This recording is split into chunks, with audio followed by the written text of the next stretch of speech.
Hi everyone, thanks for watching my first video overview.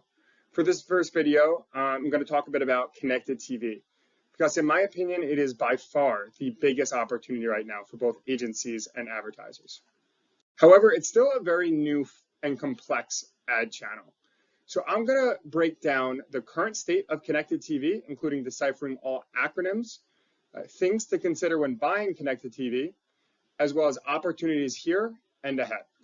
And the reason I feel that connected TV is the biggest opportunity right now is because it gives advertisers an opportunity to get access to the TV screen, which has historically been the most effective marketing channel, but also the most expensive, which has prevented a lot of the smaller and mid-tier advertisers from being able to run commercials on TV.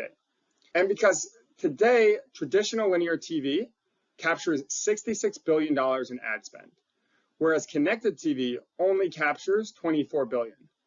That's expected to grow at 27% year over year to reach $44 billion by 2027, while linear TV is expected to steadily decline for the foreseeable future. And the main reason for that is because that's where the eyeballs are going.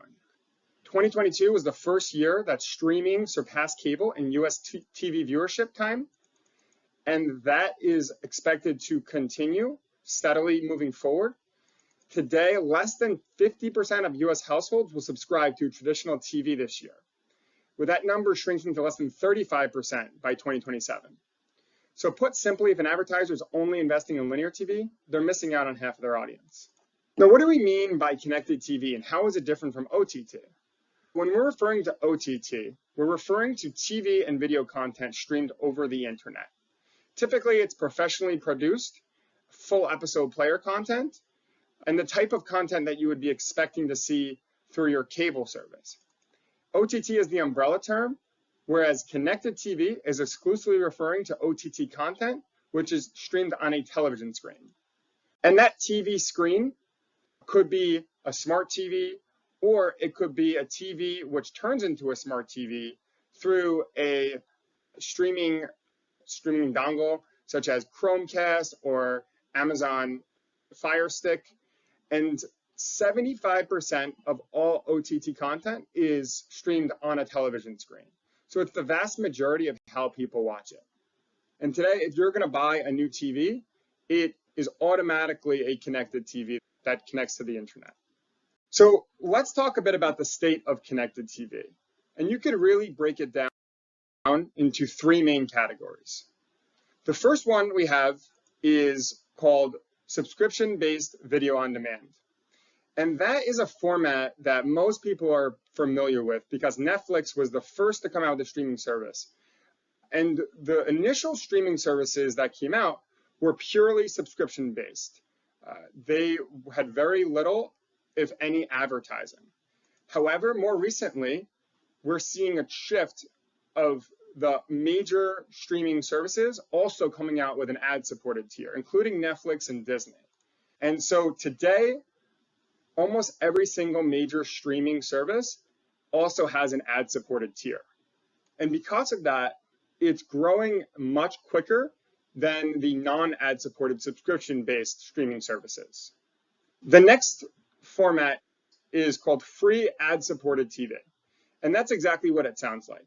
So it's completely free. You do not need a subscription service, and you're able to get access to it right away. Popular fast networks are the Roku channel, Tubi TV, Pluto, and it's also a very fast growing category. Now, the final one is what is known as a vMVPD, or also known as a skinny bundle, which is essentially just cable streamed through the internet. It's basically cable light.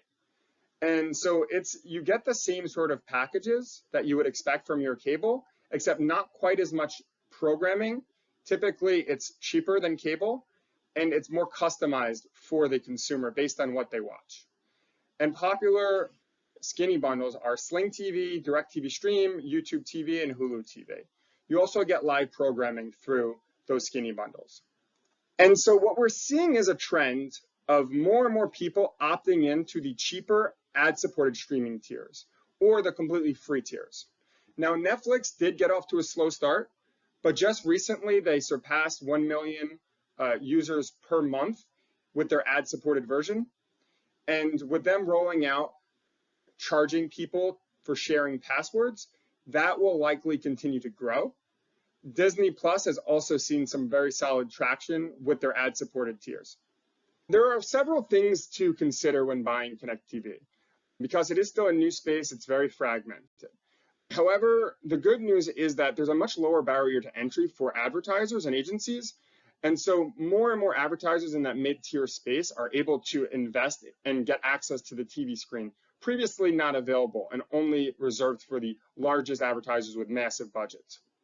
And a big reason for that is because you can actually use your digital video assets in a connected TV space. So you don't need to necessarily alter them or anything like that. You don't need a big TV studio to create them.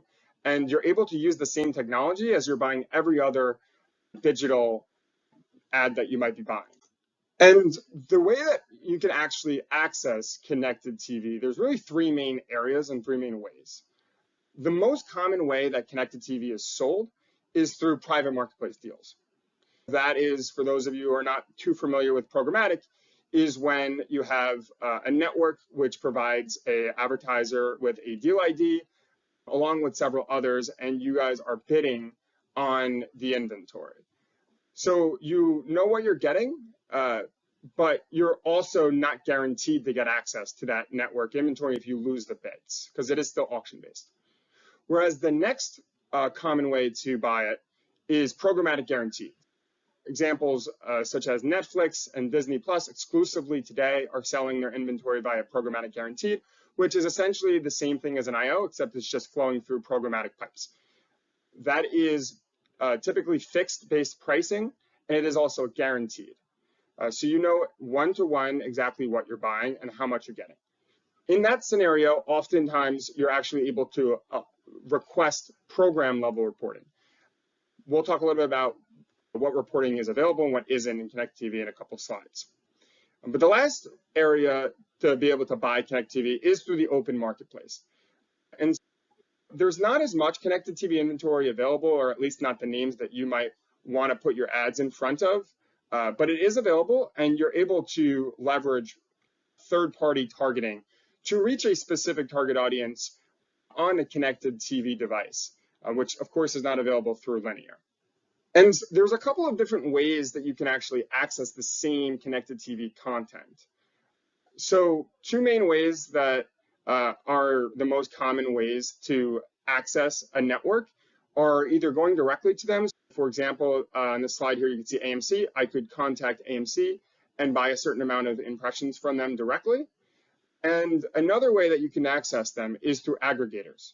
So I mentioned earlier about how there are services such as Roku, which carry a variety of different networks content. And so you can access, by going to Roku or DirecTV, a variety of different network content. So you don't have to go directly to AMC to access it, except the further you go from the network, the less control that you're going to get, and typically the less transparency that you're going to get with reporting as well. But as you can see, it just adds to the complexity. It's a very fragmented space, which makes it a bit difficult at times to get scale. And so that's why what we recommend doing is using multiple inventory sources. At Basis, we have over 600 private marketplace deals that are already pre-negotiated in the connected TV space. We always recommend to all of our clients to add multiple to a plan, because individually they don't necessarily have as much scale as you would potentially want, depending on your budget. And so by adding the likes of a Hulu, a Disney, a AMC, a Peacock to a plan, you're getting access to a much broader streaming TV audience. I mentioned earlier that you can leverage targeting. It's important to keep in mind that with connected TV, the scale is just not as broad as you would get in a pre-roll video environment or a display environment. Of course, because it's on a TV screen. Also, not all of the targeting that you could do in those places are available through connected TV. However, you can layer on targeting. You can do things like geo-targeting. You can get very granular with your location-based targeting. You could also target people based on their content they're watching and also based on their behavioral audience traits. And so it's important to note that when you're going to do that, you want to cast a wide net. So you don't want to be too granular with your targeting when you're running a Connected TV campaign because you might run into scale issues. And the last thing to consider is how important it is to get reporting that you can see exactly where you're running your ads. Of course, with linear TV, advertisers are used to receiving exactly which programs and times that they ran on, whereas Connected TV, it's a little bit more complex than that. You don't always get access to that sort of information. And a lot of times if you do, because it's so fragmented, it's a very manual process. Oftentimes you'll have to request the partner, if you're working with them on a one-to-one basis, to send over top programming. It is possible, but generally speaking, it is an industry-wide limitation that requires a lot of manual work.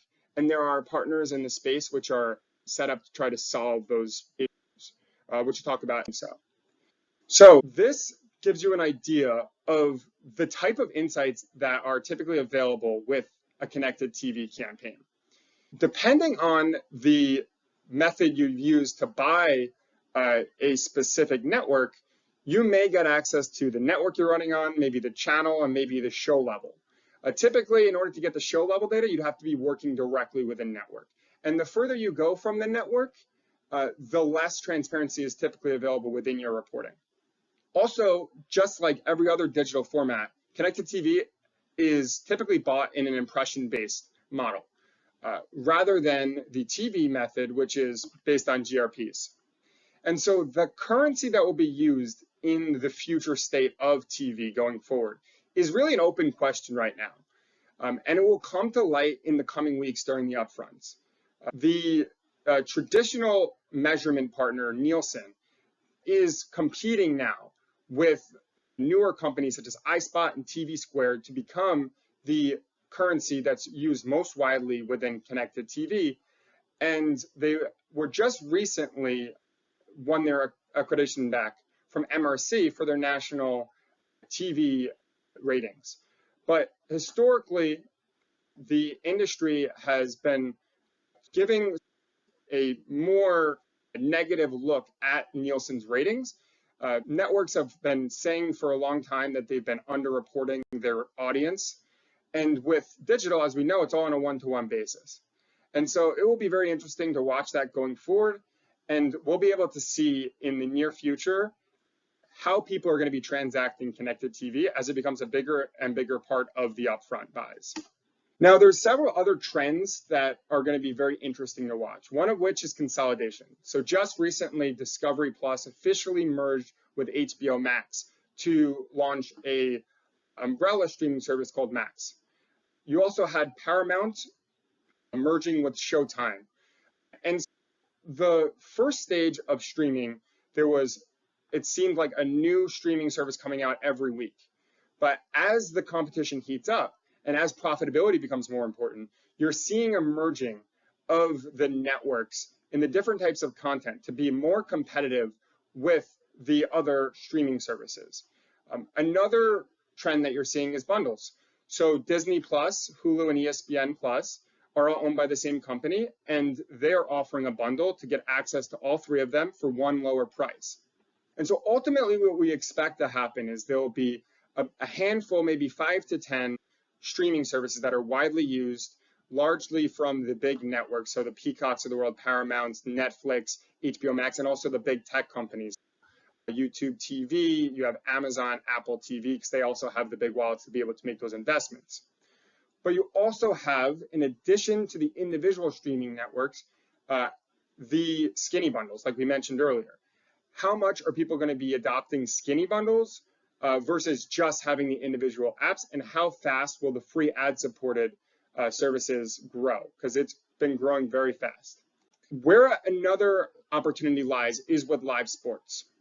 And so what you're seeing is the big tech companies such as Apple striking a deal with MLS. YouTube just recently announced the NFL Sunday Ticket would be on their platform. Amazon had a similar deal with Thursday Night Football. And so previously, the only way to get access to live sports was through cable.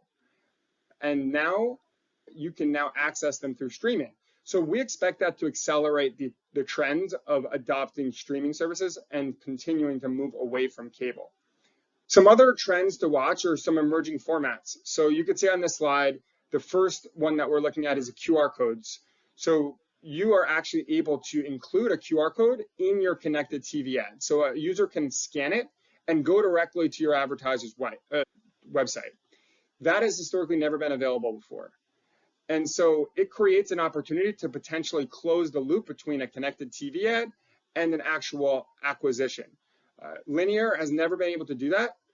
And so it is an area where we're seeing a lot of innovation. Amazon is doing a lot. They're in a unique position to be able to tie their shopper data from their Prime Video ads directly to their e-commerce sites sales that are taking place. Another interesting format that is becoming more popular is these interactive shoppable ads. So in addition to including your QR code, what we're seeing is including text and actually giving the consumer the ability to navigate directly to the site from their TV screen. And we also see pause ads that are becoming more popular. If you ever are watching Peacock and you pause the programming for a bit, you'll see that there's actually an ad that shows up during that pause. And that is creating more inventory because, as I mentioned earlier, connected TV doesn't typically have as many ad slots as linear TV. And then finally, you can be much more creative when it comes to the personalization of connected TV, since it is the same as digital video assets. And so what that means is that you could be serving two different ads based on what you know about a consumer that are in the same household or that are neighbors, and you could be very dynamic based on the first-party data that clients have on a particular consumer. Important to keep in mind, though, that the scale of that first-party data will not be as much as it is with a digital format that's more widely available, like a display or a video. And so important to keep in mind that when you are going to utilize a targeting data, it shouldn't be your only one that you use, and you should also cast a wide net. So to wrap this up, important takeaways here are that the TV viewership is evolving and it's continuing to drift towards connected TV as more and more people cut the cord.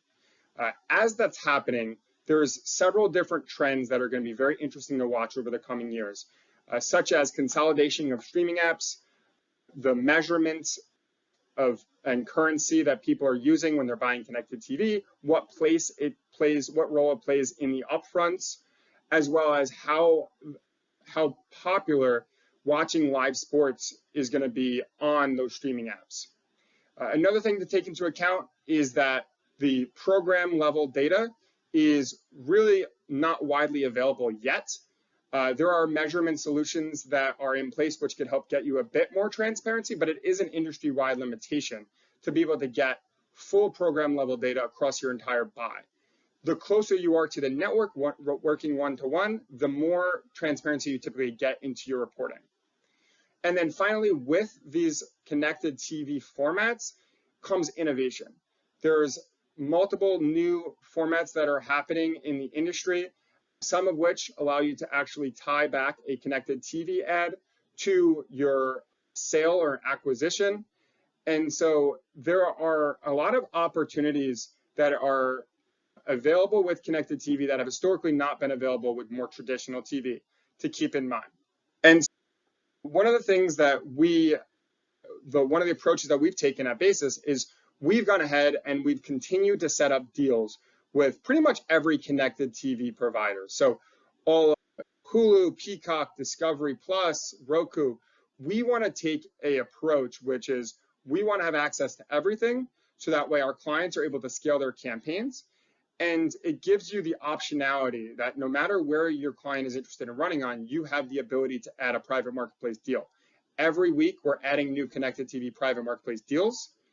And by setting up those private marketplace deals, you also are able to have a bit more control over where your connected TV ads are taking place.